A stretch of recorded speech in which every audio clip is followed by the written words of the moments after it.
petite recette de dessert. Moi personnellement j'aime beaucoup faire en individuel.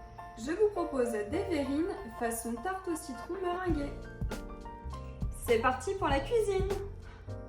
Pour cette recette, il nous faut du sucre, du jus de citron, des œufs, du sel et des biscuits. Donc moi j'ai utilisé des spéculoos, mais vous pouvez très bien utiliser une base de biscuits sablés par exemple.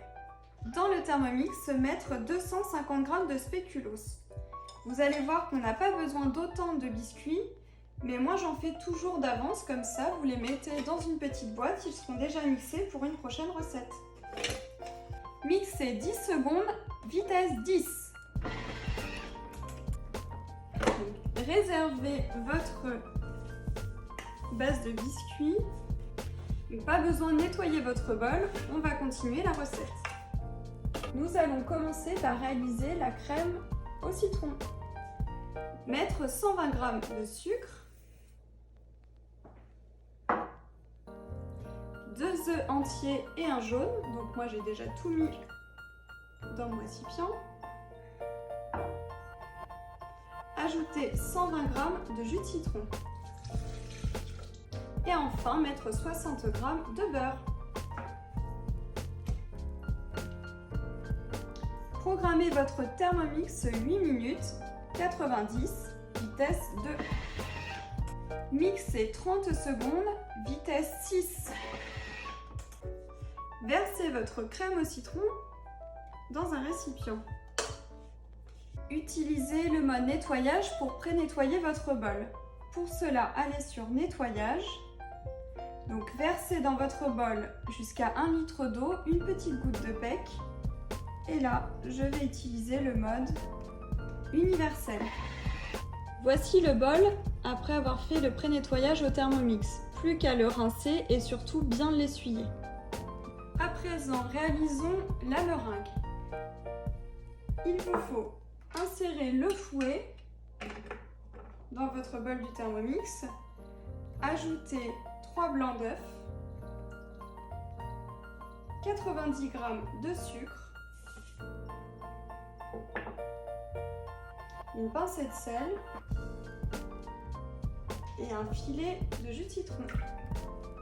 Programmez 4 minutes, 37 degrés, vitesse 4. Voici la meringue.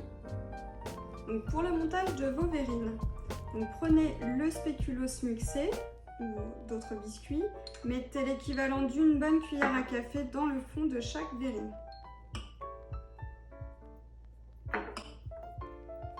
Mettre à présent votre crème au citron dans une poche à douille, ou si vous n'en avez pas, n'hésitez pas à le faire avec une petite cuillère.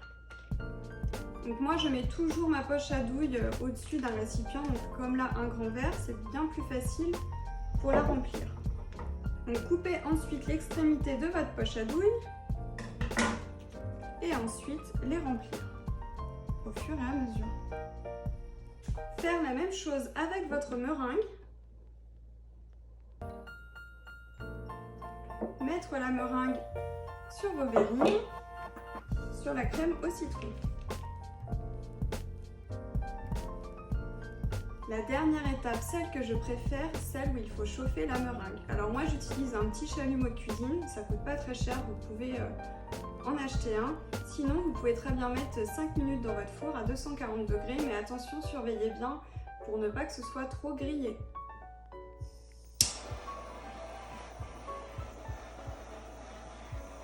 Attention, si vous utilisez le chalumeau, à ne pas prendre des verrines en plastique, sinon vous allez les faire fondre. La recette est terminée, j'espère qu'elle vous aura plu. Je vous invite à mettre des petits pouces en l'air, à vous abonner également à ma chaîne et à le partager autour de vous. À demain!